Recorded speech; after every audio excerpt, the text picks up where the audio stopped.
has always struck me as curious that philosophers and clerics see creation as an act of a dominant God, creating life forms and other chemical beings as a potter makes and breaks his figurines, vessels, whatever he fancies according to his needs. We have here an ongoing cycle of a God who either likes or disapproves of his creations, perfectly fairly, whether these be great or small. In this mindset, we are totally subservient to our Creator, as is a child's Barbie doll or a teapot. The rift between Creator and created is total. We grovel or fight, we deny or believe, it is all the same. We are powerless as much as an ant that we can crush with a boot. Well, matriarchy does bring us realization of facts. All organic beings are born from the mother, whether from egg or womb. Love nourishes and cares for us. We are all children of the great Mother. We are, along with crystals and stars, a part of divinity, for we were born of divinity.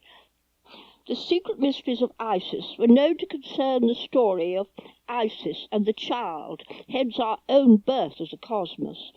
Isis, seeking for her husband Osiris, was discovered seated by a well by the daughters of the local king and queen.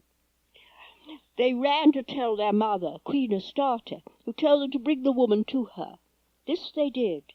The queen told this strange woman, whom she took for a homeless wanderer, that she had given birth to an heir to their kingdom, a little boy. She sought for a wet nurse to suckle the baby. This puts her in the position of a bad mother or a surrogate mother. But the people did that in those days. Isis, who had given birth to the god Horus, said that she could suckle the boy if she still had the milk. So she was entrusted with the task, so completely unknown. Here we begin to scent a mystery, for Isis was mother to the rising sun, Horus, the transformed Ra, when she had taken him into her starry body of the night and given birth to him at dawn. It's like our own continual incarnation, sleep and awakening, sleep and awakening. So she duly suckled the baby, but not with food. She gave him the essence of the hidden sun within her, and the child grew in strength, goodness, and beauty. But the Queen Astarte grew more and more suspicious of this transformation. So one night she hid herself to watch. To her horror, she saw the nurse light a supernatural fire with leaping flames, and she watched with terror as the nurse held the child within the flames. The queen sprang forth with a cry and seized her child, tore him from the flames, and held him to her. She accused the nurse of being an evil witch, reminded of the birth of Krishna. Here we have the actual words translated from the mysteries. The supposed witch shot up to about 8 feet high and revealed herself as the goddess Isis. And she uttered these words, given to us through the Eleusinian mysteries as well, where Demeter is Isis.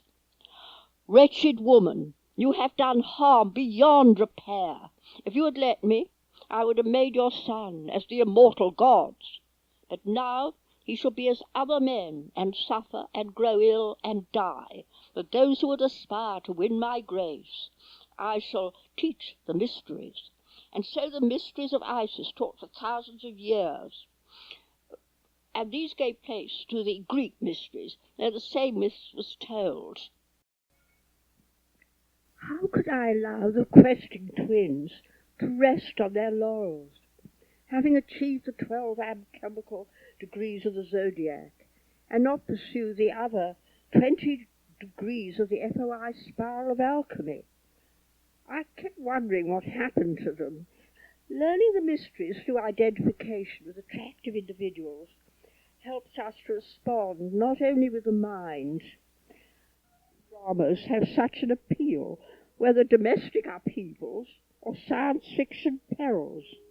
We go on semi-trance journeys unmonitored. We humans Save for those termed computer heads or Borgs, cannot live without love. We long for loving kindness and happiness.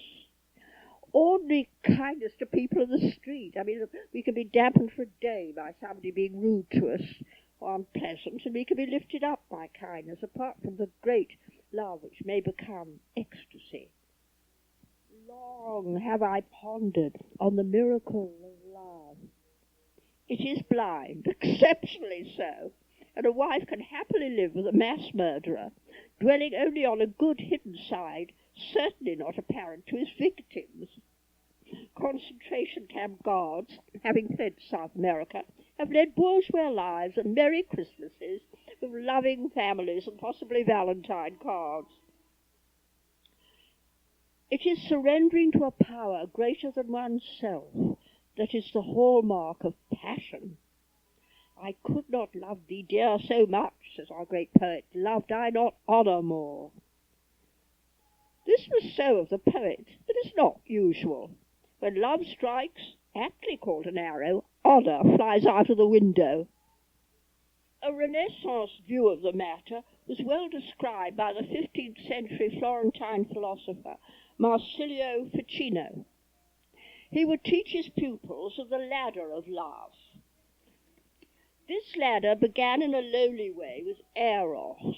This is a very male way of seeing things in ladders. This could be overcome by a higher form, platonic friendship.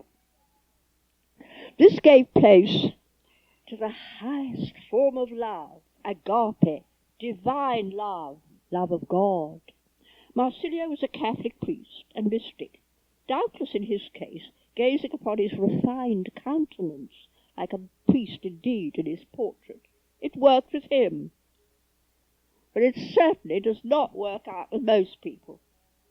Has one ever come across a case where erotic passion was genteelly transformed into friendship? It was the charismatic Pico della Mirandola who pointed this out. He had brought Kabbalah to the Platonists, and was imprisoned on this account for heresy. He presented Kabbalah as a board with hooks on it, on which one could successfully hang the keys of all faiths in one tree of life. Ecumenical indeed. Fortunately, he was rescued from his prison by the empirical Lorenzo de Medici, pragmatic as ever, who may have had to pay a lot of money, not on dogma, but with cash. So I myself used to draw coloured diagrams of the chakra system of the human body, those many coloured psychic centres that glow brilliantly or dimly within us all. I related these with the octaves in music, as described by the teacher Gurdjieff, you may say as well. And I discovered an interesting phenomenon. We can, on life's spiritual journey, indeed travel by a ladder to heaven. Buddhists do that. Not the Bodhisattva lot, Buddhas. From down to up, step by step, hitting each note of the octave, taming each psychic centre at a time. So you go beyond Nama Rupa, form, time, everything.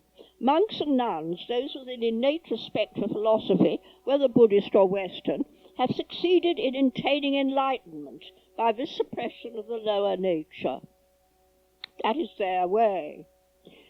I notice that this method could be described in the West as belonging to the Piscean age. I drew in the symbol of the tied fish. The passions were tied, two fish caught in stasis. Then I changed the drawing to Vesica Piscis. This represented two intersecting circles. Here was freedom. Each circle was unconstrained by its true self, yet was in harmony with the other. Curious shape appeared between the two circles, rather like a fish or an insect, rather like the scarab, in fact. This beetle form symbolized the union of opposites, free from domination or ties. I turned to the octave in music. Here the creation of chords was easy. I used to play the piano rather badly. To strike two notes adjoining each other produced discord.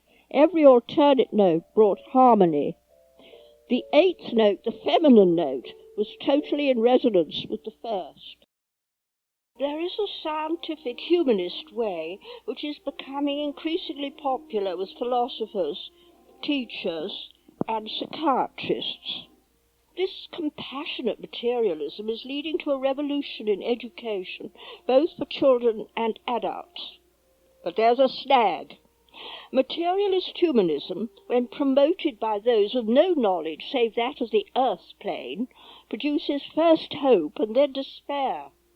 There's been an increase in suicides among young people with apparently every advantage. If you offer a humanist way of life devoid of the supernatural, those with a strong life force become bored, they are angry. What is the point of long life, health, opportunity for creativity, and these famous things, good relationships, if all ends in the grave? Desperate men and women try to hang on to life with nip-and-tuck plastic surgery, with hormone treatment, with steroids. The more adventurous take chemicals, which, although at first they may give glimpses of other realms of eternity, can burn up the very chakras that they have artificially stimulated.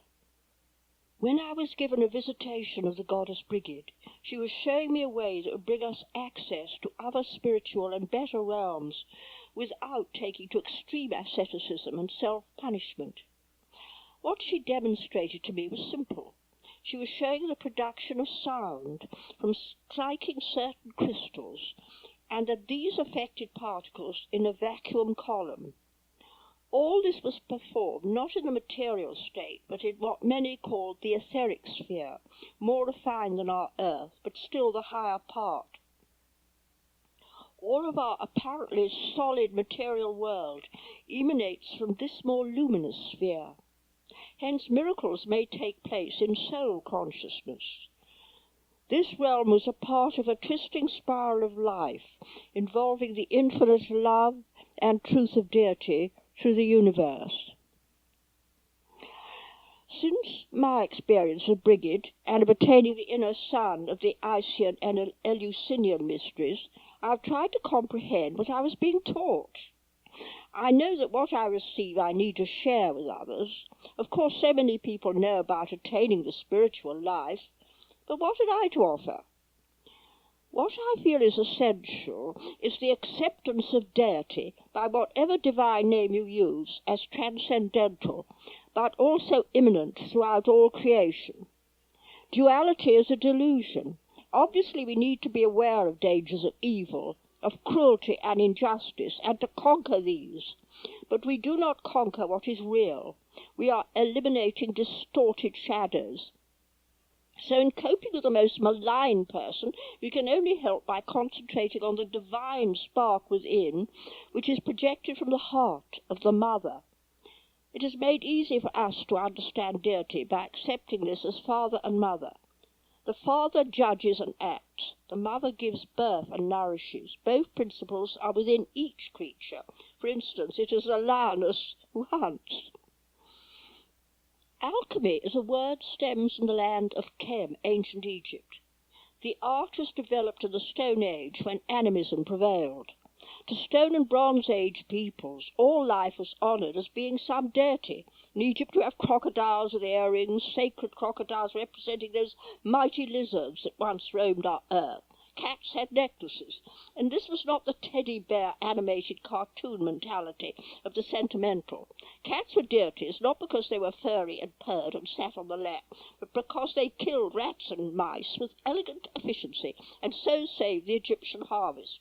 Cats kept ships free from plagues, like the medieval Black Death that came through ships from the Far East that neglected to have enough cats. Well, now in the atomic bomb area, what are we to do? For me, the answer lies in a diagram of a figure of 8. My lower self is on Earth, subject to outer happenings, pleasant or unpleasant. But my higher self is the upper part of the 8, and I draw more and more upon that era through a flow of energy circulating through my body, celestial and terrestrial. It is the caduceus of Hermes, DNA, Melusina, the Kundalini. What makes the chords of rainbow alchemy so pleasant is that life becomes easier. The positive, active part of oneself, call it yang, works through the base of spine, solar plexus, and throat. It culminates in the crown centre on the head. The other power yin works through the sex and womb centre, the heart and the brow, eye of vision. It is hard to hop from one chord to another. However, I notice that in this dawning new era, humans are developing both powers according to need, rather than sexual orientation. In the past, men were trained to use the yang chord, giving them heavily muscled bodies with iron solar plexuses and thick corded necks, you know the sort, the He-Man model. To be she-woman, girls are trained to have graceful necks, weak hands and feet, and tiny waists. But now people are beginning to look different, the men more elegant, the women stronger. We approach the mysterious ancient Egyptian zodiac constellation, created with Leo the Lion and Isis Virgo, the Androsphinx. To explore one's own psychic centres not only may bring us spiritual awareness, but a relationship with our planets. Each is a powerhouse, reflecting a harmonic of the central sun. The alchemy of the goddess Brigid extends one's consciousness through the colour spectrum and musical octaves beyond the material world, yet embraces it. As above, so below, Earth is a reflection of heaven.